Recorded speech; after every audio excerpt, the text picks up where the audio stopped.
श्रीलंका ने जिस तरह की गेम आज खेली है उसके ऊपर तो अभी मैं आऊंगा। It was not a normal game. किसी को इन्वेस्टिगेशन करनी चाहिए कि क्या ये मैच फिक्स था। मैं ये नहीं कह रहा कि श्रीलंका ने पैसे पकड़े हैं, ये मैच फिक्स था, बट जिस तरह से श्रीलंका ने इस चेज को अप्रोच किया, मुझे नहीं याद पड़ता कि मैंने कभी देखा हो कि रिक्वायर्ड रन रेट 11-12 का है और करंट रन रेट 2-2.5 का है। इतनी गंदी क्रिकेट तो पाकिस्तान भी नहीं खेलती। अब मैं अपने पाकिस्तानी क्रिकेटर से जरा मुखातिब हो जाता हूं और आप सब से मेरा एक सवाल है, शर्म आती है? आती है शर्म? देखो, जो सीनियर्स है ना हमारे, शादाब, बाबर, उनको तो शर्म नहीं आती, लेकिन जो बाकी लड़के हैं, जिसमें साइम है, जिसमें फरहान है, जिसमें सलमान अली आगा है, आप सबको शर्म आती है? क्योंकि अच्छा, शक मुझे पता है कहां पे पढ़ना शुरू हुआ है।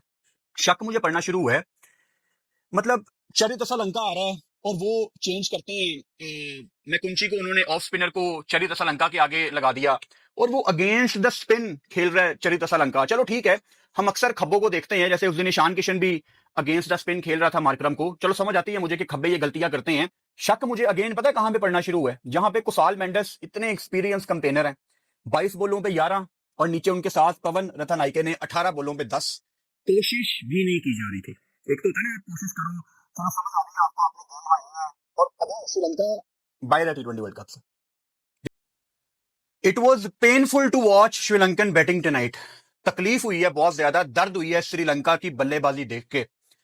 एक बाप होता है ना, उसका बच्चा उससे कुछ मांग लेता है और बाप के पास पैसे नहीं होते, बाप कोशिश करता है अपने बच्चे की ख्वाहिश पूरी करने के लिए, हाथ पांव मारता है, हर मुमकिन कोशिश करता है कि किसी तरीके मैं अपने बच्चे को खुश कर दूं।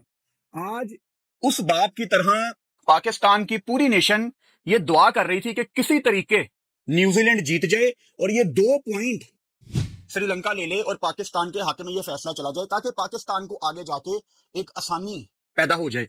न्यूजीलैंड ने आज श्रीलंका को हरा दिया है। इंपॉर्टेंट ये नहीं है, इंपॉर्टेंट ये है कि न्यूजीलैंड का नेट रन रेट इतना बूस्ट हो गया है कि अब पहले आपको दुआ करनी है कि इंग्लैंड न्यूजीलैंड को हरा दे और फिर उसके बाद आपने श्रीलंका को हराना है। लेकिन न्यूजीलैंड का नेट रन रेट इतना बूस्ट हो गया है कि आपको शायद श्रीलंका की मिन्नतें करनी पड़ेंगी कि भाई साहब आप 20 या 30 पे ऑल आउट हो जाएं। हमारी जो दोस्ती मशहूर है ना, श्रीलंका पाकिस्तान भाई भाई, उसका आज आपने हमें एक सबूत देना है। कल श्रीलंका वर्सेस न्यूजीलैंड का मैच था, श्रीलंका ने उनके 6 आउट की 84 के ऊपर, तब किसी ने नहीं बोला कि फिक्सिंग है फिक्सिंग है। द मोमेंट न्यूजीलैंड ने उसके बाद कमबैक किया, 169 रन से स्कोर किए, तो उसके बाद जब लंका बैटिंग करने आया, वो आउट हुए, प्रेशर के अंदर आ गए थे, उनको आवाम का एक तो क्राउड का प्रेशर, ऊपर से एकदम से इतने रन खा लिए, प्रेशर के अंदर आके वो आउट हुए। तो हर कोई यहाँ पे बोलने लगे मैच फिक्सिंग था, इसकी इन्वेस्टिगेशन करवाई जाए। क्यों? क्योंकि आपके हक के अंदर रिजल्ट नहीं आया। और मेरे भाइयों, मैच में फिक्सिंग करना कोई आसान चीज नहीं है। मैं आपको एक सिंपल चीज बताता हूं, अगर फिक्सिंग हो, वर्ल्ड कप किधर हो रहा है? इंडिया के अंदर। ऑस्ट्रेलियन मीडिया, यूके का मीडिया, ये मौका ढूंढते हैं किसी तरीके से बीसीसीआई को, जिसे कहते हैं ना, बर्बाद करने का। और उनको भी छोड़ो, पाकिस्तानी मीडिया भी मौका ढूंढता है। ऐसे ऐसे एजेंट्स होते हैं, जर्नलिस्ट होते हैं, छुप छुप के इन्वेस्टिगेशन चल रही होती है, ऐसे नहीं फिक्सिंग हो जाती होती। पुराने जमाने की बातें अलग है, लोग मौका ढूंढते हैं, और अगर गलती से एक छोटा सा भी इशारा मिल जाए ना, तो ऐसे सब कुछ सामने आता है। तो ये जो फिक्सिंग बात कर रहे हैं ना, मुझे बस ये बता दें कि न्यूजीलैंड के 6 आउट क्यों हुए, और फिर यहां से वेस्ट इंडीज ने 176 का टारगेट, 177 का टारगेट कैसे दिया। तो हौसला रखा करें, बिला वजह किसी के ऊपर फजूल के इल्जाम मत लगाया करें। खुदारा अपनी टीम के ऊपर ध्यान दे जो बर्बाद हुई है।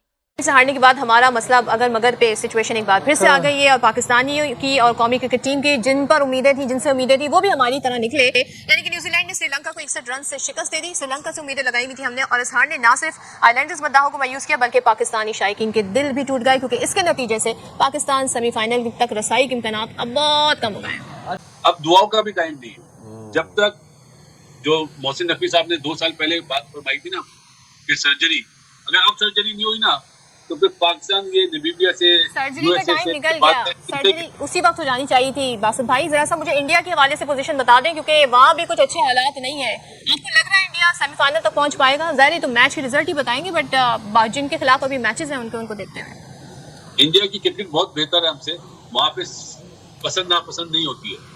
हम पाकिस्तान की बात करते हैं, कैप्टनसी के ऊपर हर जगह पे बात हो रही है। जैसे आपने कहा अभी सलमान मिचेल सैंटनर के how he has read the pitch so well. हम देख रहे हैं कि आज आते मैट हेनरी नई बॉल के साथ आए, उसके बाद उन्होंने एक मेडन भी करवाया, सलमान 3 रन्स भी दिए, 2 विकेट्स भी हासिल की, 2 ओवर्स भी करवाए। उसके बावजूद for the first time in the history of T20 matches New Zealand has gone with 17 spinners all together. 17 over बिल्कुल।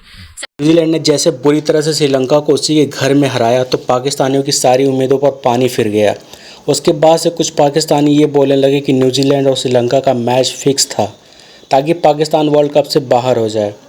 अब इन चूतियों को कौन समझाए कि न्यूजीलैंड की टीम पाकिस्तान की टीम की तरह बेशरम नहीं है।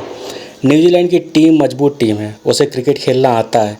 पाकिस्तान की तरह उसे कभी कुदरत के निज़ाम की ज़रूरत नहीं पड़ती है। पूरे पाकिस्तान में इस समय रोना धोना मच गया है।